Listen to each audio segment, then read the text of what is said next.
Welcome to Razlee Education. My name is Moshe Sofer. Today we will talk about zero trust and exit points at IBM.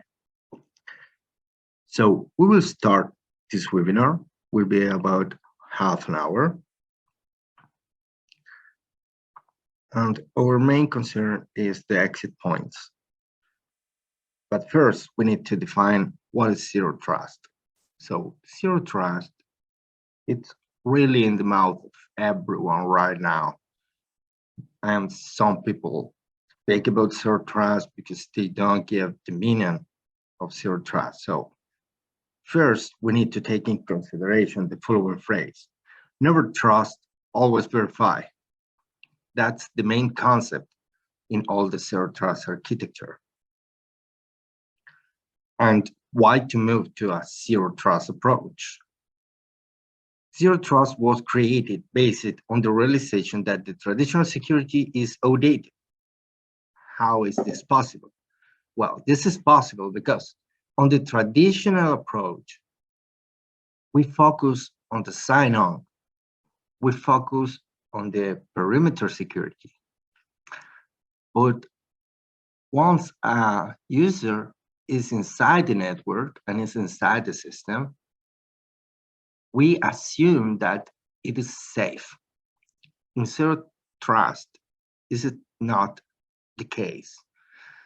So we need to think that the network shouldn't be trusted. And why is this? It's because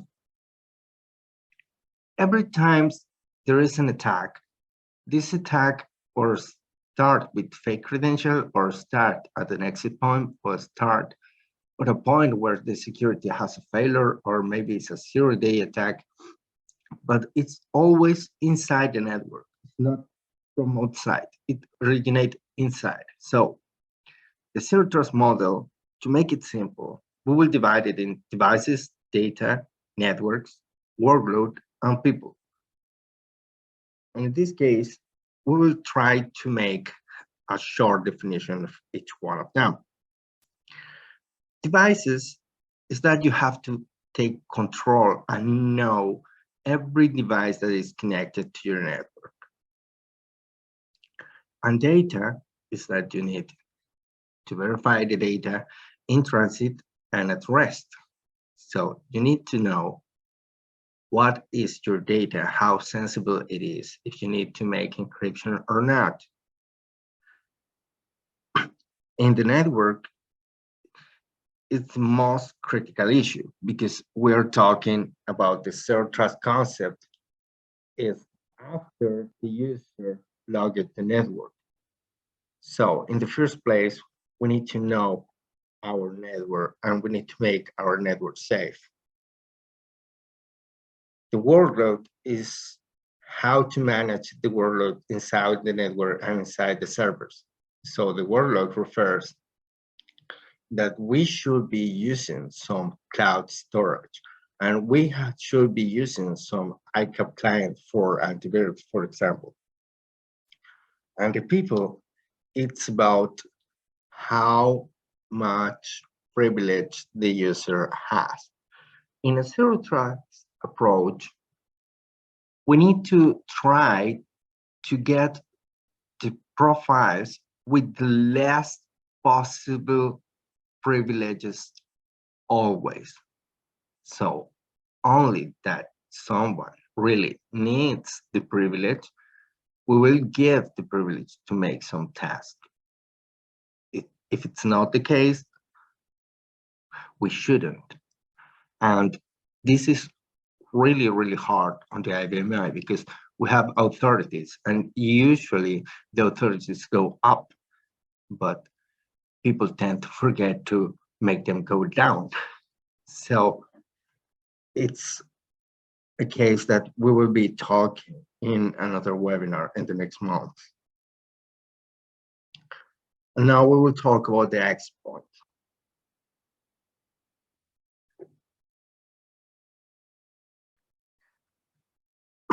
Basically, an exit point is inside an exit program.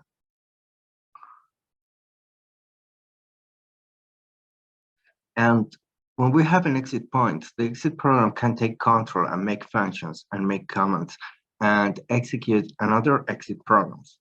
Exit programs are usually user developed. So it's really dangerous because they can take control over the network through an exit point.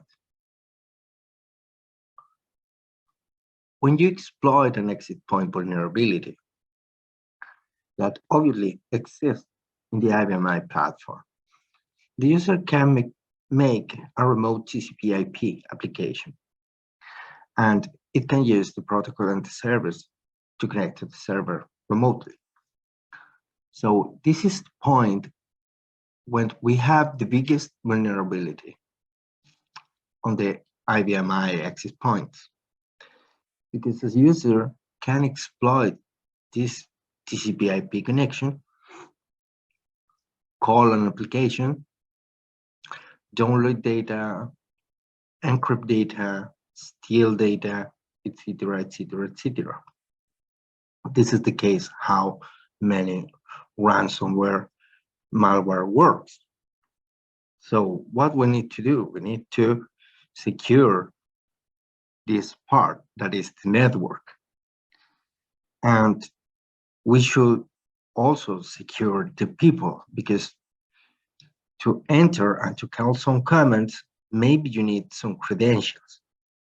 So if we have the users with the lowest level and we have a tool that is taking in consideration the credentials of the user when he makes a task, then obviously we are making micro segmentation security and we are making a zero trust architecture.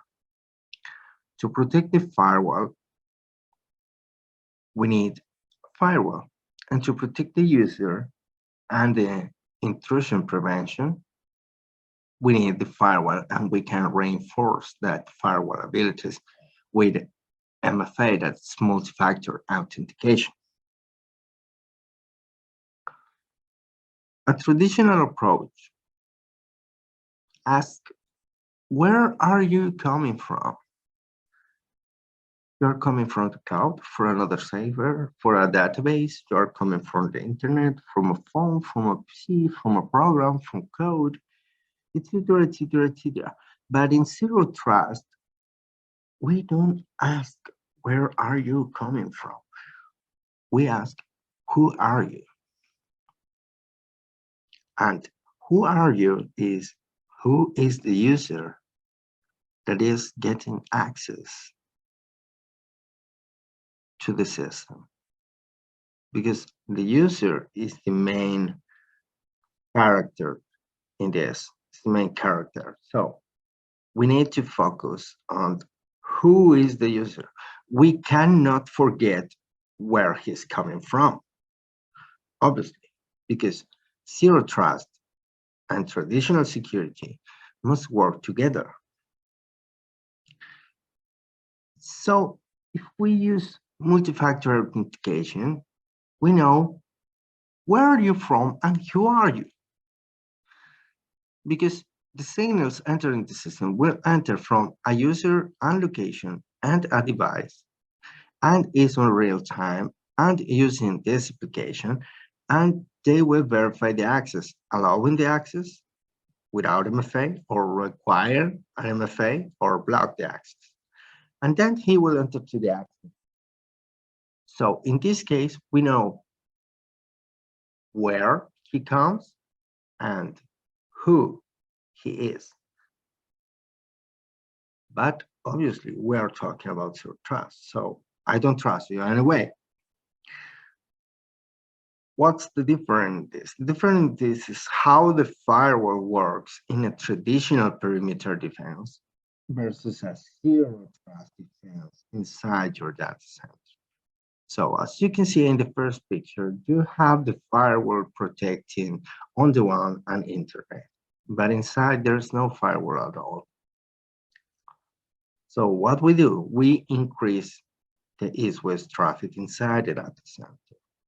And we can take a virtual machine or an LPAR or an application inside a and we centralize the control because we have one firewall that is centralized in all the servers inside all the network. So it takes in consideration all the connections inside the network. So to make a summary really short now, secure your network. The first thing to have a zero trust approach to protect your exit points is to secure the network. With what? With a firewall. A normal firewall secures the network from outside. What do you need is a solution that has an intrusion prevention system and will work on the inside of the IBM.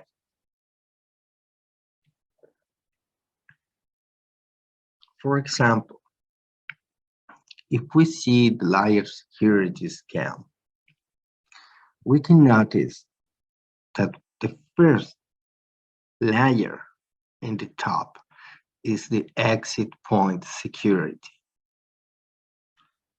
We can allow, we can reject, we can manage the level of control. We can use simulation mode, and we can use an emergency override for a special case. So we have controlled the exit point in the very first layer. Then we have the layer with the IP SNA firewall, that is the name to service, and a subnet mask support. This is a really important layer, it's the normal layer. And then we have the user and service layer, because we manage the verb, the IP, the database, the application. So where he comes from. The interesting is this, is that we can make internal user groups and manage them with different rules for each group. We can even do groups for each user if we want to do. But what it is important is the last layer on the bottom, because this is designed entirely for IBM, that is an object protection layer. And this is about, we were talking the users that we have the management rights, we have the data rights. So in this part, we are taking care of the users, not only the network.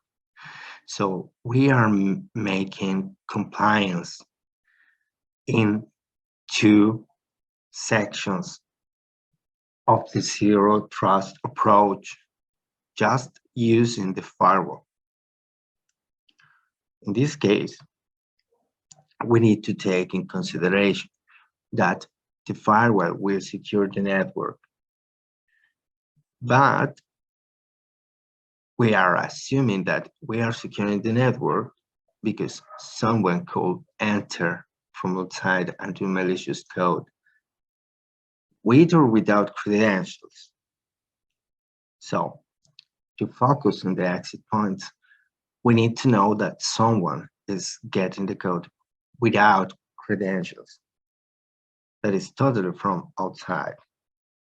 So in the first time, the firewall protection needs to take the incoming and outgoing TCP IP address. So in this, we are defending against the exit point risk, because we are managing also the FTP, the registered and the DSCP.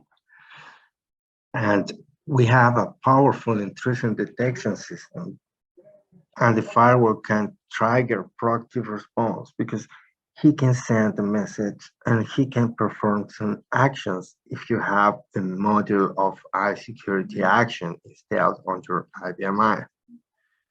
Also, we make DHCP request packet validation. So we are securing the data in transit. To the user security, this is focused on the user. The iSecuirity firewall has user-to-server security for all server functions, for all exit points. and can prevent the user to perform specific actions. As I told before, if they don't have the privilege, you can't prevent them from making specific actions, and you can make groups, and these groups can have internal creation of rules. So you have some rules that maybe the user has the privilege, has the authority, but in the firewall will say no because it's in this group. So it's not allowed to make this task. And obviously, it has DDM and the RDA security validation, including pre and post. Also, based on the user, we have login control from where the user comes. We can limit his access to specific IPs. So in this case, we are sure that no one will enter from the outside to the IBM. So the exit point is more than protected with this. And also, they have protection over the sign-on from telnet. So this is very important because this is a way to access an exit point. And then we have the object security. And the object security, it's important on the IBM because we have to secure the native folders and objects. And we have control over the access at the level of specific actions. So we can protect the files, the libraries, the commands, and even data queues. And all of this is according to the rules that we define in the firewall platform. But now let's focus on a moment before the sign-on. After the sign-on, we are protected with the firewall. But before the sign-on, we need to make some consideration. And we have talked that we could use multi-factor authentication to protect the exit points or the access to the exit points. So what we will do is talk about how to protect those exit points with a multi-factor authentication application.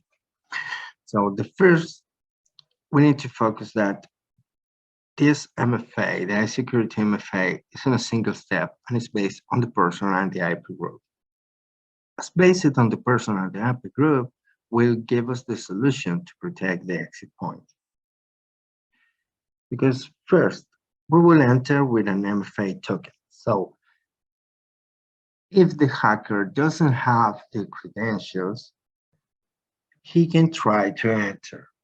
But even if he has the credential, he doesn't have the token because the token is sent from an authenticator app like Google Authenticator or Microsoft Authenticator, and it's totally private to the user. And based on person and IP group, that is the same that persons and locations. For example, we can say that John has 4 locations to work, and we require an MFA to enter, and otherwise he's rejected. So with this simple rule, the first example,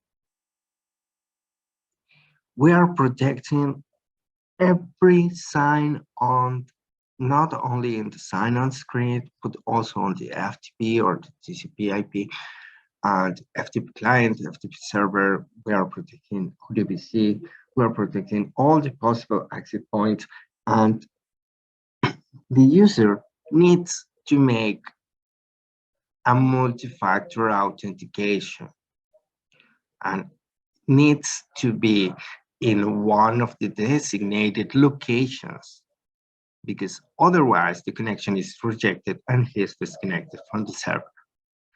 The other 2 cases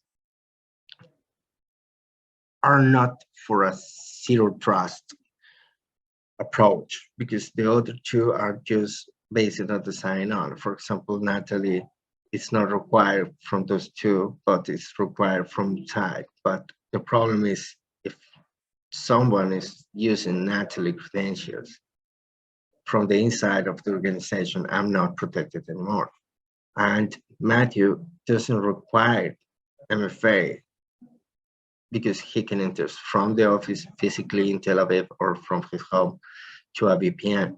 So it's rejected otherwise. The safest case for zero trust is the first case, that is John.